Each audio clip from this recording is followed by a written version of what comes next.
Today I'll teach you methods to avoid droplet infection. अशा कोणत्या methods ज्या methods आपण यूज करून ड्रॉपलेट इन्फेक्शन अवॉइड करू शकतो. ड्रॉपलेट इन्फेक्शन म्हणजे कसं, ज्यावेळेला स्निझिंग झाली, तू स्निझिंग कर, आता स्निझ कर ना, कर तर हा. आता हे काय, यामध्ये काय जे ड्रॉप्स असतात ड्रॉपलेट, ते काय करणार, सराउंडिंग मध्ये ट्रान्सफर होणार तुमच्या जो पण पार्ट आहे त्यामध्ये. मग तुम्ही इनहेल करणार, ब्रिथिंग करता ना, तुम्ही इनहेल करताय म्हणजेच काय, ते ड्रॉपलेट जे एन्व्हायरमेंट ट्रान्सफर होणार आणि ते एन्व्हायरमेंट म्हणून तुम्ही इनहेल करणार. म्हणजेच काय, हा ड्रॉपलेट इन्फेक्शन आहे. हा कसा आपण स्प्रेड होऊ द्यायचा नाही, यावरती आपण आज लेक्चर घेणार आहे. Methods to avoid droplet infection, समजलं एक्झाम्पल. सो त्यामध्ये बघा, आपण जे पण रेस्पिरेटरी प्रॉब्लेम असतात ना, ज्यावेळेला कॉन्टॅक्ट होतो त्या बॅक्टेरिया इन आपल्या रेस्पिरेशन मध्ये.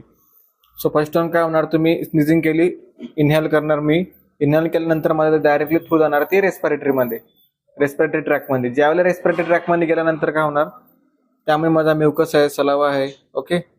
सो जे पण त्यामध्ये मिक्स होणार, मिक्स झाल्यानंतर काय होणार, त्या ठिकाणी इन्फेक्शन ग्रो व्हायला स्टार्ट होणार ना. तुमचं बॉडी टेम्परेचर आणि बॅक्टेरियाचं टेम्परेचर मिक्स झालं, सो त्यावेळेलाच तुम्हाला इन्फेक्शन स्टार्ट होणार. सो त्या ठिकाणी आपल्याला अवॉइड करायचे. जो पर्सन एक्सेसिव्ह अमाऊंट मध्ये स्निझिंग करेल, खूप प्रमाणामध्ये, खूप टाइम पर्यंत स्निझिंग करतो, त्या पर्सन पासून आपण कसं अवॉइड करायचं स्वतःला. हे फक्त जस्ट क्लासरूम नाही, ज्यावेळेला तुम्ही ट्रॅव्हल करतात कुठे, तुमच्या जवळ ज्यावेळेला अननोन पर्सन किंवा अननोन व्यक्ती ज्यावेळेला तुमच्या जवळ बसले आणि ते स्निझिंग करताय खूप, तुम्हाला त्या पण चान्सेस आहे ना होण्याची. आता सपोज त्या पर्सनला कोल्डच आहे का, अजून काही प्रॉब्लेम आहे, तुम्हाला माहिती आहे. सो आपण सुद्धा केअर करायची आणि अवॉइड करायची इन्फेक्शन. त्याची डेफिनेशन बघा अशी सांगितलेली, droplet infection is defined as a infection transmitted by airborne droplets of saliva और स्पुटम कंटेनिंग इन्फेक्शियस ऑर्गॅनिझम. म्हणजे जे पण तुम्ही स्निझिंग करतात ते ट्रान्सफर होणार through the organism to the environment मध्ये. एन्व्हायरमेंट म्हणून थ्रू होणार, तुमच्या रेस्पिरेटरी ट्रॅक मध्ये जाणार इनहेल केल्यानंतर. मग ते कुठे मिक्स होणार, तुमच्या सलाइवा, तुमच्या स्पुटम मध्ये कंटेंट त्यामध्ये ऍड होणार. इनहेल केलं म्हणजे काय, तुमचे सलाइवा असेल किंवा तुमचं स्पुटम असेल, त्यामध्ये तुमचा जास्त इन्फेक्शन असतो. सो जो आपला सलाइवा असतो ना, आपण ज्यावेळेला कुठे पण स्पिट केलं म्हणजे काय, कुठे पण मी थुंकलो, सो त्यामध्ये त्या कंटेंटमध्ये पण काय असणार आहे, बॅक्टेरिया जास्त असतात. किंवा तुम्हाला स्पुटम आहे, मी कुठे पण कफ केला आणि स्पुटम असं स्पिट केलं कुठेतरी, म्हणजेच काय, त्यामध्ये पण इन्फेक्शन आहे. सो आता हे इन्फेक्शन मुळे काय होणार की अजून जास्त चान्सेस आहे इन्फेक्शन होण्याचे. स्मॉल चिल्ड्रन्स मध्ये सुद्धा, ओल्ड एज पीपल मध्ये, म्हणजे का त्यांची इम्युनिटी वीक आहे. ज्यावेळेला माझी इम्युनिटी वीक असली ना, मला चान्सेस जास्त इन्फेक्शन होण्याचे. सो जे ड्रॉपलेट इन्फेक्शन असतात ते आपण कसे रिड्यूस करायचे, त्यामध्ये आपण थोडंसं बघणार आहे. आता ड्रॉपलेट जनरेशन ॲज साईज नुसार कसं जनरेट होणार. ड्रॉपलेट प्रोड्यूस बाय ब्रिदिंग, तुम्ही ब्रीथ करतायत म्हणजेच काय, ते ड्रॉपलेट फॅक्टर तुमच्या इनहेलेशन केल्यानंतर काय रेस्पिरेटरी ट्रॅक मध्ये जाणार. टॉकिंग केल्यानंतर पण ड्रॉप उडतात ना, ते स्निझिंग, सर्वांना माहिती, स्निझिंग केल्यानंतर कफ केल्यानंतर पण ड्रॉप उडतात ना आपले. सो हे जे असतात ना, याच्या साईज नुसार आपल्याला इन्फेक्शन होऊ शकतं. सो जास्त चान्सेस कशामध्ये आहे, तुमच्या स्निझिंग मध्ये, ज्यामध्ये तुमचे जास्त ड्रॉप पडतात. स्निझ केला म्हणजेच काय, तुमचे जे ड्रॉप असतात ते खूप प्रमाणामध्ये बाहेर पडतात, कारण की प्रेशर खूप असतं ना त्याच्यावरती. ज्यावेळेला आपण टॉकिंग करतो, ठीक आहे, 1 to 2 ड्रॉप समजू शकतो, पण जास्त अमाऊंटमध्ये जर ड्रॉप होत असेल, सो आपण ते अवॉइड करायचे. त्यामध्ये काय होणार की खूप सारे मायक्रो ऑर्गॅनिझम तुमच्या रेस्पिरेटरी ट्रॅक मध्ये जाणार, तुमचे ब्रॉन्काय, तुमचे ब्रॉन्कियल्स, तुमचे लंग्स, ओके, तुमचे जे पण ब्रांचेस आहे, ओके, तुमचा अल्व्होलाई आहे, त्या ठिकाणी त्याच्यामध्ये इन्फेक्शन स्टार्ट होणार. ओके. आता ड्रॉपलेट बोर्न डिसीज कोणते ड्रॉपमुळे, ड्रॉप फॅक्टर असतात ना हे आपले ड्रॉपलेट जे इन्फेक्शन आहे, त्याच्यामुळे कोणते डिसीज स्प्रेड होऊ शकतात. एक आहे कोविड-19, कोरोना व्हायरस, सर्वांना माहित आहे. कोण आता कफिंग केलं, कोणी कफिंग केलं आता, कोण, तू का, ते पण सांगतो कसं आपण कफ करायचं आणि हे करायचं. Severe acute respiratory disease, SARS आहे ना, याचा पॉझिटिव्ह एजंट म्हणजे हा कोणाचा पॉझिटिव्ह एजंट आहे माहिती आहे का, कोविड-19चा. कोविड-19चा अगोदर नाव काय होतं, SARS, सिव्हिअर रेस्पिरेटरी किंवा acute severe respiratory disease. Okay. हा आपला कोविडचा अगोदर हा पॉझिटिव्ह एजंट होता, म्हणजे कोविडलाच अगोदर याला पॉझिटिव्ह एजंट म्हणून ओळखला जात होतं. सो त्यानंतर मग त्यांनी कोविड-19 असं फाइंड आउट केलं. मेनिंगोकोकल इन्फेक्शन म्हणजे का तुमच्या रेस्पिरेटरी ट्रॅकनुसार पुढे जाणार, तुमच्या डायरेक्टली ब्रेन्समध्ये जाऊ शकतात हे infection. Hand, foot and mouth diseases तुम्हाला होऊ शकतात. कुठे कुठे हँडमध्ये, माउथमध्ये आणि फूटमध्ये तुम्हाला इन्फेक्शन होऊ शकतात, डिसिजेस होऊ शकतात.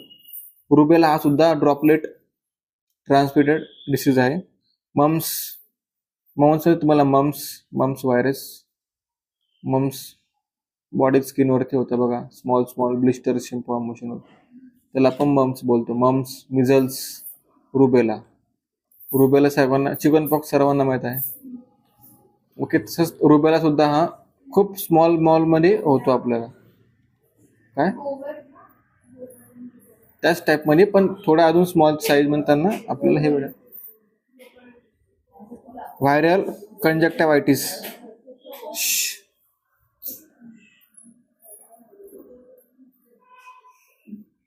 व्हायरल कंजक्टिव्हायटिस म्हणजे काय, ज्या वेळेला मला आयज इन्फेक्शन आहे, आयज तुम्हाला माहिती आहे वन आय डायरेक्टली रेडिश कलरचा होऊन जातो एखाद्या पर्सनचा, म्हणजेच काय कंजक्टिव्हायटिस.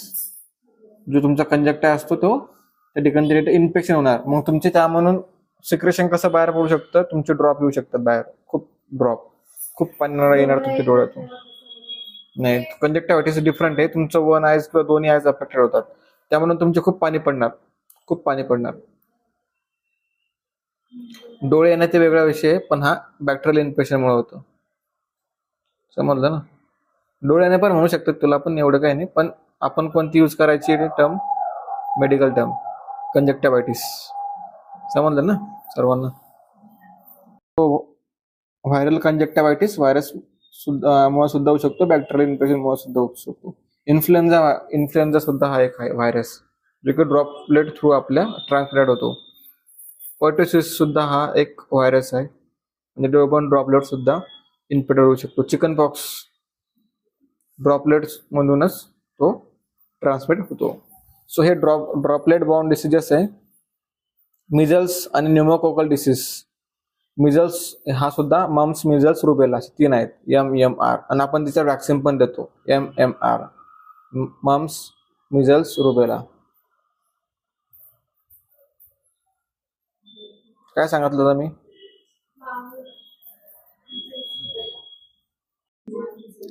Pneumococcal disease.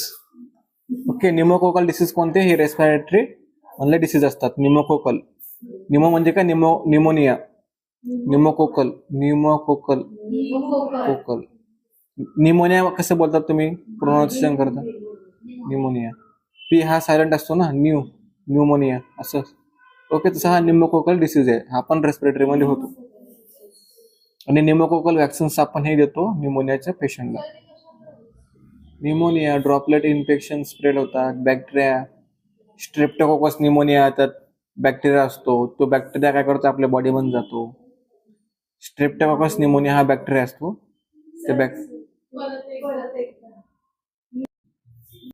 सो आता मेथड्स कशा करायचे आपण, ज्याने की आपण ड्रॉपलेट इन्फेक्शन हे कमी करू शकतो.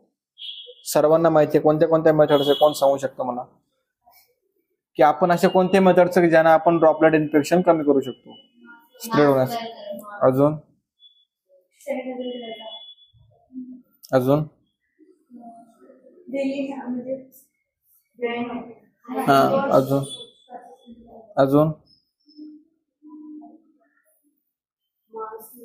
झालं मग.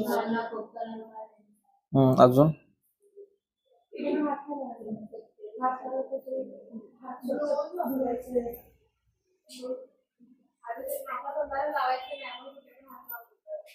काय वापरायचं, ग्लव्ज. अजून तुम्ही ह्या ठिकाणी बसलेले, बरोबर आहे का,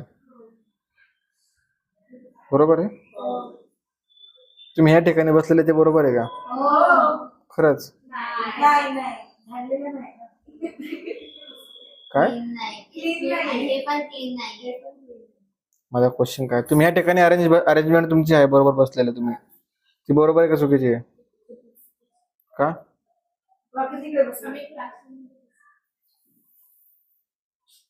ओके. सो आपल्याला काय करायचंय, first one wearing a mask, properly wear करायचंय मास्क. त्यानंतर काय करायचंय, हँड हायजीन किंवा हँड वॉशिंग आपल्याला प्रॉपरली करायची. त्यानंतर आता या ठिकाणी कोणीतरी सो जे आपले पर्सनल थिंग्स असतात ना, आपले टूथब्रश पण, आपले ते पण, अजून आपले नॅपकिन्स पण, तुमचे हँडकीप सुद्धा, हेच बोलतात ना हँडकीप.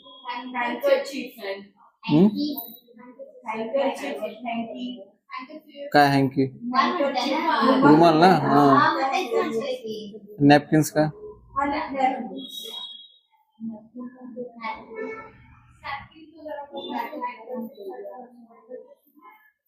त्यानंतर आता या ठिकाणी आपण एका या ठिकाणी लंच करतोय आणि तुमच्यातला कोणतरी पर्सन इन्फेक्टेड आहे. सो मग तीच प्लेट जर का मला नंतर फक्त पाण्यातून काढून दिलेली,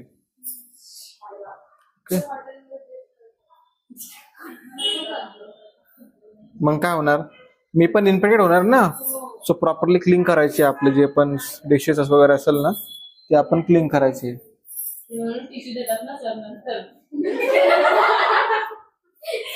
त्यानंतर आपल्याला काय करायचंय, कव्हर करायचं आपला नाईफने. काय केरचिफ? काय असतं केरचिफ? केरचेफ केरचेफ केरचेफ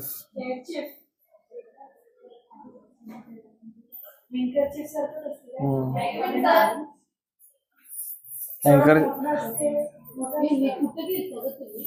हात रुमाल, हँड रुमाल, रुमालच. पाप, मी म्हणलं माझी मम्मी कडून. सो त्यामध्ये केअरनिप सुद्धा तेच असतात, फक्त थोडा लार्ज साईज मध्ये असतो.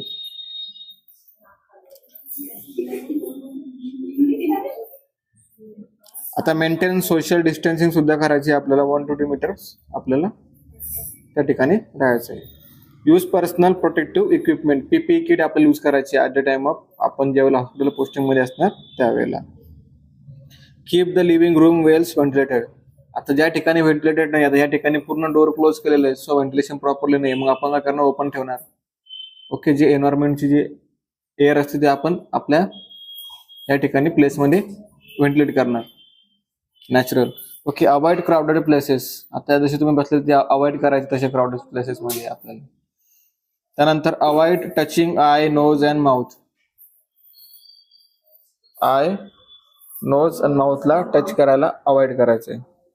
सो हे आपली मेथड्स आहे काय, की आपल्याला ड्रॉपलेट इन्फेक्शन पासून कसं अवॉइड करायचं स्वतःला.